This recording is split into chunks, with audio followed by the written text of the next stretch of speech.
Hello students, how are you?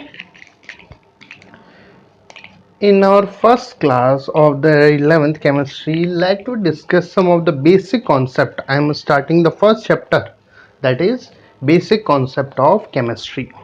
Okay, and I hope that most of the students will join the class.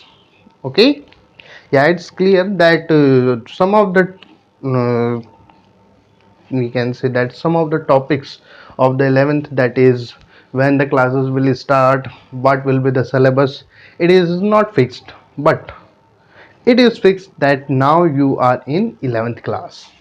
Okay, so when you start the 11th class, then the total atmosphere of your study is changed, because class 10th, till the class 10th, there was different type of studies, there was different pattern of studies.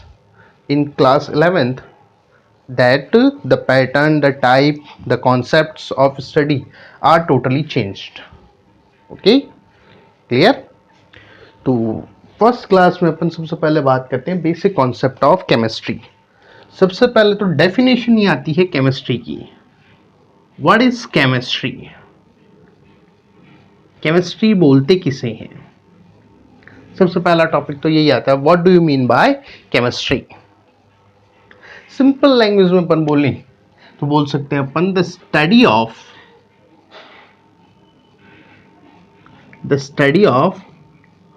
Particles.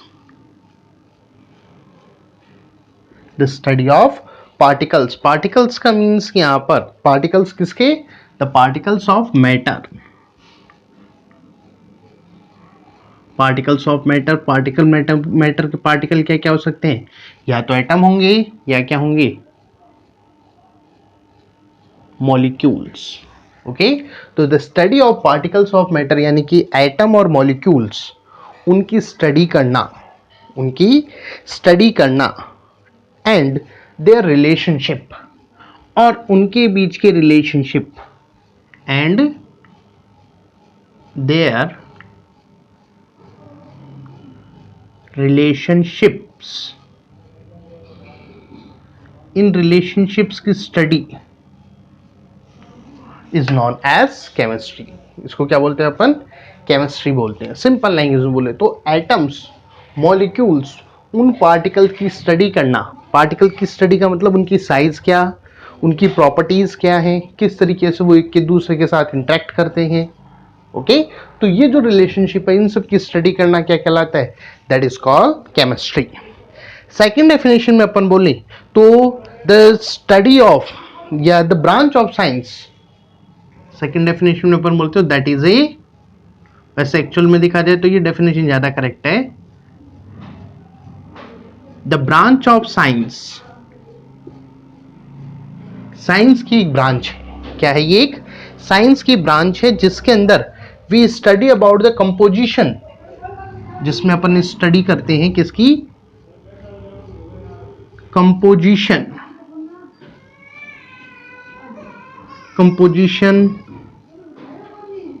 Structure, composition है, structure है, and inter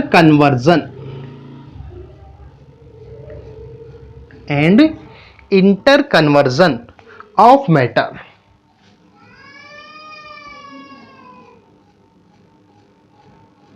इसकी study करते हैं, वो क्या कहलाती है? That is called chemistry. हम अगेन रिपीटिंग, केमिस्ट्री साइंस की वो ब्रांच है जिसमें मैटर के कंपोजिशन, मैटर की स्ट्रक्चर और मैटर का इंटर कन्वर्जन, यानी कि एक मटेरियल जैसे कि हाइड्रोजन ऑक्सीजन जुड़कर वाटर बन गया तो वो इंटर कन्वर्जन जो है उसकी स्टडी करते हैं. That is called chemistry.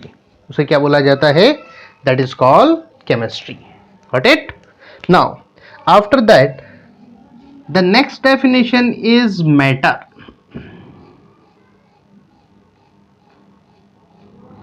What do you mean by matter? Matter किसे बोलते हैं? तो अपन जो लोअर क्लासेस में अपन पढ़ते आ रहे हैं वही डेफिनेशन एक्चुअल में रहती है. Any substance which has mass and occupy space. कोई भी सब्सटेंस जो है, any substance any substance which has mass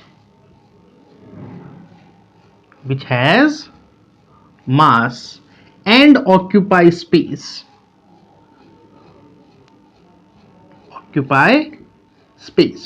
कोई भी ऐसा मटेरियल जिसके अंदर मास है, क्या है, मास, और जो स्पेस ऑक्यूपाई करता है, क्या करता हो, स्पेस ऑक्यूपाई करता हो, कोई ना कोई जगह लेता हो, वो क्या कहलाता है, दैट इज कॉल्ड मैटर। क्या बोला जाएगा, उसे मैटर बोलते हैं। Got it. If we consider the classification of matter, अगर अपन मैटर को क्लासिफाई करें, then matter is classified into two categories. Matter को टू कैटेगरीज के अंदर क्लासिफाई किया जाता है। एक कहलाता है pure matter. First is pure matter या प्योर मटेरियल। सेकंड जो आता है that is mixture.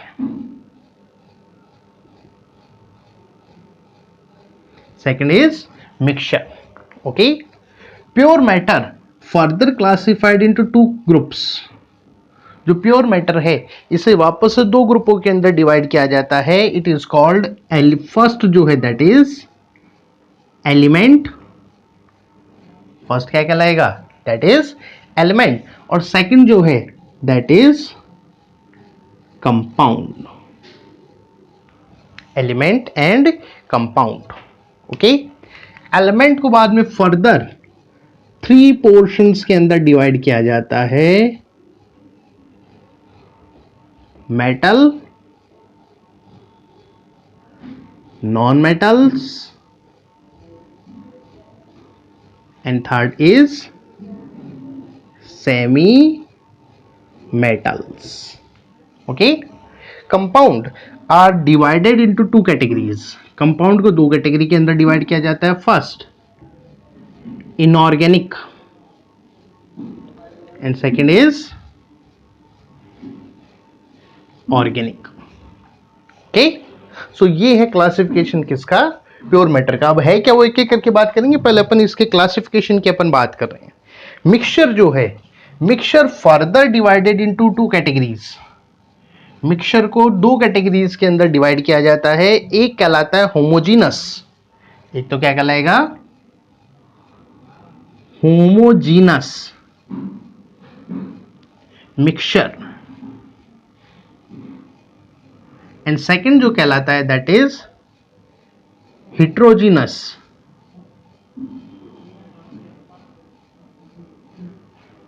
Mixture. Homogeneous mixture जो है इसके अंदर एक ही कैटेगरी आती है जिसको अपन बोलते हैं सॉल्यूशन। एक ही कैटेगरी है जिसको क्या बोलते हैं अपन, that is called solution. Okay. और जो हेट्रोजीनस है इसके अंदर टू कैटेगरीज आती हैं। There are two categories. एक कहलाते हैं सस्पेंशन, एक तो क्या कहलाएंगे, दैट आर कॉल्ड सस्पेंशन, और सेकंड कहलाते हैं कोलॉइडल। सेकंड क्या कहलाएंगे, colloidal. Okay. So that is this is the classification of matter. ये मैटर का क्लासिफिकेशन अपन जनरली अभी तक जो अपन पढ़ते आए हैं वो है। तो ये पूरा जो अभी तक अप टू 10th जो अपन ने पढ़ा है वो सारा का सारा मटेरियल या वो सारा का सारा सब्जेक्ट यहाँ पर अपन ने डिस्क्राइब किया है। ओके। अब सबसे पहले अपन स्टार्ट करते हैं प्योर मैटर का मीन्स क्या है। प्योर मैटर का मीन्स होता है द सब्सटेंस या the matter which is made up by only one type of particle. Only one type of particles. एक ही टाइप के पार्टिकल से जो मिलकर बना हुआ है वो क्या कहलाएगा, that is called pure matter. क्या बोलते हैं उसको अपन, pure matter. The substance which is made up by only one type of particle, जो एक ही टाइप के पार्टिकल से मिलकर बना हो वो क्या कहलाएगा, that is called pure matter. Got it. Second आता है एलिमेंट। एलिमेंट का मीन्स क्या है, the purest form of any substance ये एक तरीके से देखा जाए तो किसी भी सब्सटेंस की, जो भी अपन स्टडी करते हैं उसकी सबसे प्योरेस्ट फॉर्म है, विच इज, या सिंपलेस्ट फॉर्म भी बोल सकते हैं, सिंपलेस्ट फॉर्म भी बोल सकते हैं, या क्या बोल सकते हैं, that is purest form. If we consider then it is purest और simplest form of pure matter which made up by only one type of atoms, एक ही टाइप के एटम से मिलकर बनी हुई होती है. क्या रहती है ये, एक ही टाइप के एटम से मिलकर बनी हुई होती है. तो अपन बोल सकते हैं it is the simplest form of pure substance which consist only one type of atoms, एक ही टाइप के एटम से बनती है. ओके, या सिंपल लैंग्वेज में बोल सकते हैं made up by only one type of atoms. The element can not be further break down into atoms or more simple form by any physical process. किसी भी फिजिकल प्रोसेस से elements को अपन नहीं तोड़ सकते. क्या नहीं किया जा सकता, एलिमेंट्स को तोड़ा नहीं जा सकता. किसके थ्रू, किसी भी फिजिकल प्रोसेस से. Got it. एलिमेंट्स जो हैं they are either form of the by made up by the one type of atoms, sorry only one atom. अगर अपन कंपोजिशन की अपन बात करें तो एलिमेंट्स जो हैं ये एक एटम से भी मिलकर बने हो सकते हैं, या मोर देन वन एटम से मिलकर बने हो सकते हैं. जैसे अपन एक एटम की बात करें तो जैसे ही noble gases, helium, neon, argon, वो एक एटम है. टू एटम्स की बात करें तो that is H2O2. What it. Three atoms की अगर आप बात करो तो that is ozone. Three atoms हैं. तो ये जो है वन और मोर देन वन एटम्स के मिलकर बने हुए होते हैं. क्लियर. ओके, अब बात करते हैं अपन कंपाउंड किससे बोलते हैं. कंपाउंड की अगर अपन बात करें, अच्छा पहले तो एटम्स की अपन बात करें, एलिमेंट की अपन बात करें तो there are three type, metal, non metal and semi metals. In class 10th you discuss detailed you studied. So फटाफट इसको रिपीट कर देते हैं अपन. मेटल्स जिनमें मेटेलिक प्रॉपर्टीज पाई जाती है. मेटल्स किन्हें बोलते हैं, जिनमें मेटेलिक प्रॉपर्टीज होती है. मेटेलिक प्रॉपर्टीज का मीन्स जिनमें इलेक्ट्रॉन देकर कैटायन बनाने की टेंडेंसी होती है. क्या टेंडेंसी, इनमें इलेक्ट्रॉन डोनेट करते हुए कैटायंस बनाने की टेंडेंसी होती है. That are called metals. उनके लिए क्या वर्ड काम में लिया जाएगा, that is called metals. Got it. तो they have tendency to donate electrons. Clear. Cations बनाते ही हैं, गुड कंडक्टर ऑफ इलेक्ट्रिसिटी है, हार्ड होते हैं, लश्रियस होते हैं, मतलब चमक, शाइन इनमें प्रेजेंट होती है, जनरली सॉलिड होते हैं. ठीक है, वो जनरल प्रॉपर्टीज है. नॉन मेटल्स जिनमें इलेक्ट्रॉन एक्सेप्ट करते हुए कैटायंस बनाने की टेंडेंसी है. Electrically the elements which has tendency to accept electrons and make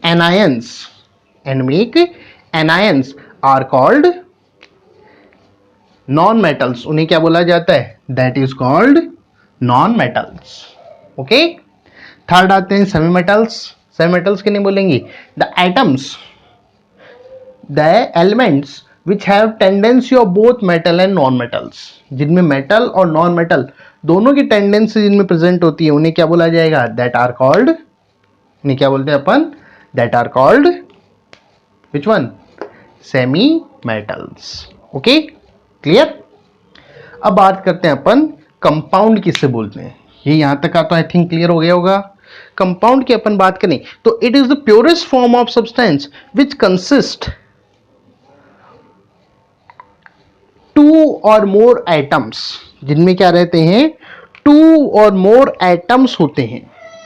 ये कंपाउंड का मतलब क्या है, that is also simplest form, क्योंकि प्योर मैटर हमेशा क्या होगा, सिंपलेस्ट फॉर्म होगा. विच कंसिस्ट या मेड अप बाय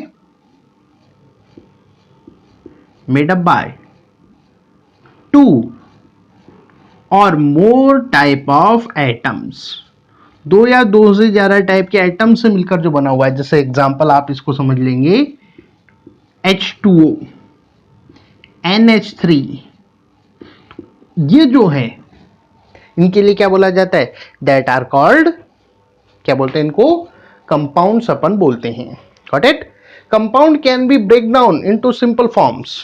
कंपाउंड जो है उन्हें सिंपल फॉर्म्स के अंदर, यानी कि इस फॉर्म के अंदर, क्योंकि एलिमेंट से तो कंपाउंड बना है भाई, एलिमेंट्स हैं, नेचर में तो एलिमेंट प्रेजेंट है, उनके जुड़ने से तो कंपाउंड बना है, तो इन्हें वापस इसमें कन्वर्ट किया जा सकता है by physical and chemical means. Physical और केमिकल प्रोसेसेस से जो कंपाउंड्स हैं उनको अपन एलिमेंट्स की फॉर्म में अपन कन्वर्ट कर सकते हैं। जैसे H2O है, इसका इलेक्ट्रोलाइसिस कर दो, इलेक्ट्रिसिटी फ्लो कराओ तो ये हाइड्रोजन और ऑक्सीजन के अंदर ब्रेक डाउन हो जाता है। Clear. The properties of the compound is totally different from the constituting elements. जो प्रॉपर्टीज है कंपाउंड की वो कंस्टिट्यूटिंग एलिमेंट्स के मुकाबले टोटली डिफरेंट होती है। जैसे इसी में अपन बात करें, H2O है, कंस्टिट्यूटिंग है hydrogen gas and oxygen gas, दोनों से कंबाइन होने से बना हुआ है हाइड्रोजन और ऑक्सीजन। हाइड्रोजन गैस की अपन बात करें तो ये खुद बर्न होती है, जलती है, याद होगा आपको, पॉप साउंड के साथ बर्न आउट होती है। जबकि ऑक्सीजन गैस की अपन बात करें तो it is helpful in burning. किसी भी मटेरियल के बर्न होने के लिए ऑक्सीजन गैस की रिक्वायरमेंट होती है। जबकि इन दोनों से मिलकर बना हुआ H2O, अगर इसकी अपन बात करें तो डू नॉट बर्न आउट नहीं होता, not helpful also, not helpful in burning में हेल्पफुल भी नहीं है। तो यहां पर इस कंपाउंड की प्रॉपर्टी, इसको कंस्टिट्यूट करने वाले जो एलिमेंट्स हैं उनके मुकाबले डिफरेंट होती है। Got it. कंपाउंड्स के अंदर, जो कंपाउंड्स हैं इनके अंदर एटम्स जो हैं they are always in a definite ratio. हमेशा किस में रहेंगे, डेफिनिट रेशो में रहते हैं। अपन आगे एक लॉ पढ़ेंगे, लॉ ऑफ कांस्टेंट प्रोपोर्शन, जिसमें ये बोला जाता है कि जो एटम्स हैं of a compound are always in a definite ratio. जैसे वाटर की बात करें, चाहे आप इंडिया में चले जाएं, चाहे अफ्रीका में चले जाएं, चाहे अमेरिका में चले जाएं, हमेशा वाटर जो है उसका रेशो क्या रहेगा। अगर एटम्स के ऊपर बात करें तो दैट इज 2:1 एटम्स, और अगर मासेस की अपन बात करें तो दैट इज 1:8, क्योंकि हाइड्रोजन का एटॉमिक मास होता है 1 तो दैट इज 2U, ऑक्सीजन का होता है 16 तो 16U। तो सिंपलेस्ट फॉर्म में बदलोगे तो कितना आएगा, दैट इज 1:8। तो एटम्स का या उनका जो मासेस हैं, नॉर्मली अपन मासेस टर्म काम में लेते हैं, तो अपने मासेस के जो मासेस हैं उनके डेफिनेट रेशो के अंदर, एक डेफिनेट रेशो के अंदर वो कंबाइंड होते हैं। Got it, clear, understand. चलिए अब आगे अपन बात करते हैं मिक्सचर किसे बोलते हैं।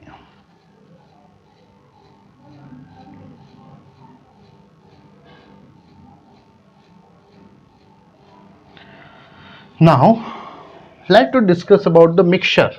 मिक्सचर का मीन्स क्या है। मिक्सचर मीन्स सीधा सीधा अपन जानते हैं कि नॉर्मल लाइफ में अपन यूज करते हैं कि भाई ये तो मिक्सचर है, मिक्स्ड है, तो अपन किसके लिए बोलते हैं, अगर कोई भी मटेरियल 2 और मोर उसके कंपोनेंट्स होते हैं तब अपन बोलते हैं। अब यहां पर क्या रहेगा, जब कोई भी मटेरियल जो है उसमें 2 और मोर एलिमेंट्स या कंपाउंड आपस में मिक्स्ड हो, क्या हो, 2 और मोर। मिक्सचर की अगर अपन डेफिनेशन की बात करें तो अपन बोल सकते हैं एनी सब्सटेंस विच कंसिस्ट 2 और मोर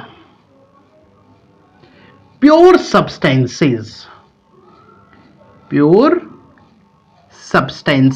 सब्सटेंसेस बोल दीजिए, या अपन बोल सकते हैं प्योर सब्सटेंस का मीन्स क्या है, या तो एलिमेंट या बोला जा सकता है मॉलिक्यूल। तो दैट कंसिस्ट 2 और मोर pure substances, 2 or more pure substances which are physically mixed, जो एक दूसरे के साथ फिजिकली मिक्सड हो, केमिकली कंबाइंड नहीं हो, क्योंकि केमिकली कंबाइंड होते तो क्या बनेगा, दैट इज कंपाउंड। जो फिजिकली एक दूसरे में इंटरमिक्स्ड हो, they must be physically intermixed. Got it? Just simple सी बात कर लेते हैं अपन। एक माइंड में क्वेश्चन आता है कि what the difference between mixture and compound. Mixture और कंपाउंड में डिफरेंस क्या है भाई? मेड अप बाय टू और मोर आइटम्स या टू और मोर एलिमेंट, तो यहां पर भी तो बात हुई है। तो फिर फर्क क्या है? फर्क है इसका, यहां पर फिजिकली मिक्स्ड है और यहां पर केमिकली बॉन्डेड है। Got it? आप इस चीज को थोड़ा सा समझना। आयरन और सल्फर, ओके, दोनों का मिक्स किया, मिक्स करके एक को ऐसे रहने दिया और एक को मैंने हीट अप कर दिया। तो हीट अप करने पर आयरन और सल्फर जुड़कर बन गया आयरन सल्फाइड, जबकि यहां पर क्या रह गया, FeS। दोनों मिक्स्ड हैं केवल। ये सिचुएशन है that is mixture and that is situation is compound. अगर अपन इंडिविजुअल प्रॉपर्टीज की अपन बात करें तो जैसे ही मैं यहां पर इसकी प्रॉपर्टीज चेक करूं, जैसे ही फॉर एग्जांपल मैं आयरन को मैग्नेट के या मैग्नेट लेके आया, तो यहां पर आयरन, ये जो आयरन है वो मैग्नेट की तरफ नहीं जाएगा। लेकिन अगर मैग्नेट में यहां लेके आया तो ये आयरन जो है ये इजीली सल्फर को छोड़कर की तरफ चला जाएगा, मैग्नेट की साइड में। Got it? या मैंने इसमें कार्बन डाइसल्फाइड गैस डाली, तो कार्बन डाइसल्फाइड के अंदर सल्फर डिसॉल्व हो जाता है, लेकिन ये वाला, लेकिन यहां डाला जाए तो वहां पर कोई डिसॉल्वेशन नहीं होगा। Got it? तो यहां जो कंपाउंड की जो प्रॉपर्टीज हैं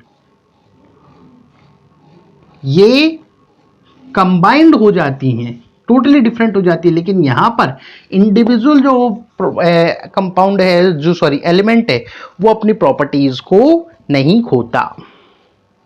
Got it? So that is the basic difference between the compound and mixture. Okay? Now, let's to discuss about the homogeneous mixture. Homogeneous mixture का मतलब क्या है? The type of mixture, ऐसा mixture जिसके अंदर जो components हैं उसकी completely mixed with each other. Components जो है वो क्या रहते हैं? Completely mixed with each other. बोल सकते हैं अपन components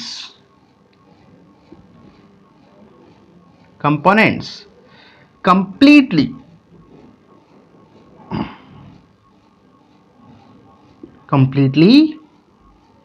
mixed, एक दूसरे के साथ कंप्लीटली मिक्स्ड होते हैं, यानी कि अपन बोल सकते हैं यूनिफॉर्म सॉल्यूशन बनाते हैं, या यूनिफॉर्मिटी, यानी कि एक जैसा पूरा का पूरा कैसा रहेगा, यूनिफॉर्म यहां पर रहेगा। कंपोजिशन इसका यूनिफॉर्म होता है, जैसे कि साल्ट या शुगर जो है उसका वाटर में सॉल्यूशन। अब साल्ट या शुगर का जो अपना सॉल्यूशन है, suppose that is a glass, इसके अंदर आपने साल्ट या शुगर आपने डाल दी। अब उसमें चाहे आप उसको यहां टेस्ट कर लीजिए चाहे यहां से टेस्ट कर लीजिए, यूनिफॉर्म रहता है, प्रॉपर्टीज एक जैसी है। पूरा का पूरा मिक्सचर, एंटायर मिक्सचर अपने को एक जैसा दिखाई देता है। ऐसा होता है कि शुगर अलग दिख रही है, वाटर अलग दिख रहा है? नो, दोनों एक दूसरे के साथ कंप्लीटली मिक्स्ड हैं। ओके, तो यहां पर यूनिफॉर्म नेचर यहां पर अपने को मिलती है। इसमें एक ही आता है सॉल्यूशन, इसीलिए अपन बोल सकते हैं होमोजेनियस मिक्सचर को क्या बोला जाता है, दैट इज कॉल्ड सॉल्यूशन। क्या बोलते हैं उनको अपन? सॉल्यूशंस अपन बोलते हैं। Got it? सेकेंड है हिट्रोजीनियस मिक्सचर, जहां पर कंपोनेंट्स कंप्लीटली मिक्स नहीं होते बल्कि कैसे रहते हैं, सेपरेट रहते हैं। अपन बोल सकते हैं components do not completely mixed. Component जो है वो कंप्लीटली मिक्स्ड नहीं होते, यानी कि दैट इज नॉन यूनिफॉर्म। जो नेचर वाइज कैसा हो जाता है, that is non uniform. Non uniform यहां पर नेचर यहां पर रहती है, नॉट यूनिफॉर्म बोल सकते हैं अपन, वैसे नॉन भी चलेगा लेकिन नॉट यूनिफॉर्म, पूरा का पूरा एंटायर मिक्सचर जो है वो एक जैसा यहां पर नहीं होता। Got it. अब यहां पर इसकी टू कैटेगरीज बनती हैं, कौन कौन सी? अच्छा ये तो अपन भूल गए, चलो इसके बाद बात कर लेंगे। Suspension and colloidal. सस्पेंशन जैसे इसको आप सिंपल सा एग्जांपल आप समझ सकते हैं मिल्क, और कोलाइडल का आप एग्जांपल से समझ सकते हैं that is sand and water. Milk की अपन बात करें तो milk that is fat, protein plus water, fat protein and water, that is suspension. जबकि sand water that is colloidal. Sand water किसका एग्जांपल है? कोलाइडल का। यहां पर पार्टिकल्स जो हैं वो इतने बड़े नहीं होते कि वो नेक डाइज से हमें दिखाई दे इसकी सस्पेंशन में, जबकि सॉरी कोलाइडल में, sorry one mistake I did it, ऊपर सस्पेंशन था क्या? That is the example. Suspension के अंदर सॉरी कोलाइडल के अंदर पार्टिकल्स इतने बिग इनफ नहीं होते कि वो हमें दिखाई दे सके, लेकिन इतने जरूर होते हैं कि वो स्कैटर करते हैं लाइट रेज को। क्या कर देते हैं? लाइट रेज का स्कैटरिंग वो करते हैं। ओके। सस्पेंशन में अपन बात करें तो सस्पेंशन के अंदर particles that are big enough, particles जो हैं वो बिग इनफ होते हैं और इतने बिग होते हैं कि आराम से हमें इजीली सेपरेटली वो विजुअलाइज होते हैं। Got it. जैसे कि एग्जांपल के तौर पे अपन बात करें that is sand and water. Got it, understand? So that is the classification of matter. ये आता है मैटर का क्लासिफिकेशन फर्स्ट टाइप में। सेकंड टाइप में अगर अपन मैटर को क्लासिफाई करें तो मैटर को फिजिकल प्रॉपर्टीज की बेसिस पर, on the basis of physical properties, they are classified into solid, liquid, gas. और वो मेरे हिसाब से आप लोग काफी अच्छी तरह से जानते हैं। That is on the basis of compositions, on the basis of physical of properties, the matter divided into which one? Solid, second is liquid, and third is gas. Third state कौन सी है? Gas. On the basis of which? On the basis of physical appearance या state of matter. Got it. अगर अपन बात करें properties की तो सीधा सीधा अपन जानते हैं सॉलिड किन्हें बोलते हैं? Definite shape. सॉलिड्स की क्या रहेगी? शेप की अपन बात करें तो that is definite shape. Liquid shape definite होती है?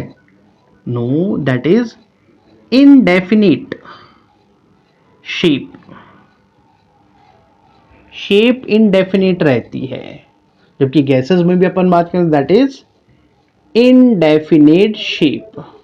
शेप डेफिनिट नहीं होती, जो कंटेनर है जिसमें डाला जाता है वैसी शेप अटेन करते हैं। Solids have definite volume, liquids also have definite volume. Volume कैसे रहती है इनकी? डेफिनिट। जबकि गैसेस की अपन बात करें तो that is indefinite volume. Volume भी इनडेफिनिट होगी, जिस कंटेनर में उनको रखा जाता है ये उतनी ही वॉल्यूम्स यहां पर अटेन करते हैं। अगर अट्रैक्शन फोर्सेस, पार्टिकल्स के बीच के अट्रैक्शन फोर्सेस की अपन बात करें तो दैट इज हायर, या we can say that strong attraction forces. Attraction forces जो हैं वो काफी ज्यादा स्ट्रॉन्ग यहां पर होते हैं। क्या रहेंगे? काफी स्ट्रॉन्ग अट्रैक्शन फोर्सेस होते हैं। जबकि comparatively to solids they have weak attraction force, and in the cases of gases they have weaker, क्योंकि सबसे कमजोर हो गया ना, या वीकेस्ट भी लिख सकते हो, अट्रैक्शन फोर्सेस। अट्रैक्शन फोर्सेस काफी ज्यादा वीक होते हैं। Got it? Understand? जो नेक्स्ट आता है that is interparticle space. Since they have a strong attraction force, the particles will be close enough, so they have very less interparticle space. interparticle space इनमें बहुत कम होता है, जबकि इनके केसेस में they have large या मोर इंटरपार्टिकल स्पेस. जो इंटरपार्टिकल space है वो ज्यादा रहता है, और गैसेस के केस में क्या रहेगा, दे हैव मोर इनफ. जो इंटरपार्टिकल स्पेस है वो काफी ज्यादा होता है. Got it? In the case of the next property that is compressibility.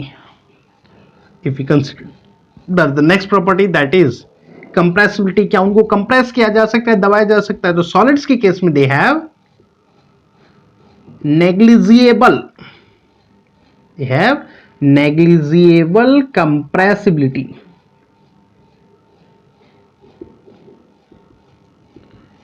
इनमें कैसे रहती है? नेग्लिजिएबल, यानी कि इनको बिल्कुल ना के बराबर कंप्रेस अपन कर सकते हैं. So in the cases of liquids they have some compressibility, and in the cases of gases you know that gases को काफी ज्यादा कंप्रेस किया जा सकता है. so they have high compressibility. इनमें compressibility कैसे रहती है? काफी ज्यादा हाई होती है. Got it?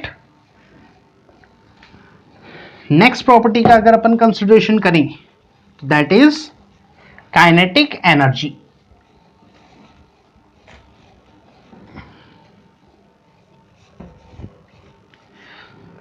काइनेटिक एनर्जी का मतलब पार्टिकल्स के अंदर वाइब्रेशंस. यहां पर बिल्कुल क्लोजली पैक्ड हैं, क्लोज पैकिंग यहां पर है. पार्टिकल्स कैसे हैं? क्लोजली पैक्ड, इसलिए इनमें पार्टिकल्स को मूवमेंट बहुत कम होगा. So they have very less kinetic energy. Kinetic energy कैसे रहती है इनके लिए? वेरी लेस, जबकि इनमें they have high kinetic energy. और इनके अंदर अपन बात करें तो दे हैव, सबसे ज्यादा इन्हीं में है, that is also have high kinetic energy. Got it? Next property आती है डेंसिटी. क्लोज पैक्ड है इसलिए so they have high density. They have high density. In the case of the liquids they have less and they also have less. सबसे कम density किसकी है? Gases की, इसीलिए gases ऊपर उठती हैं. ओके, नेक्स्ट जो आता है flowing nature. Flow, fluidity, do not flow. जो सॉलिड्स हैं वो फ्लो नहीं करते, जबकि gases and liquids they flow. ये दोनों क्या करते हैं? फ्लो करते हैं, यानी कि इनमें फ्लूइडिटी का प्रॉपर्टीज इनके अंदर प्रेजेंट होता है. Got it? So that is the classification of matter. Clear? तो ये अपन ने मैटर का पूरा क्लासिफिकेशन आज अपन ने डिस्कस किया. Hope you like it. And one more thing, in the first class, let me clear you, be serious. If you want to score the numbers, then the class 11th is more important than 12th. If you want to score the numbers and also want a selection in any competition exam like the NEET, like IIT, NDA, any kind of stream which is related with our subjects, 11th, that is fundamental class, which is more important, which is most important part of your subject. Okay, so be serious about the next topic, that is properties of matter. How can we decide? We will discuss in next class.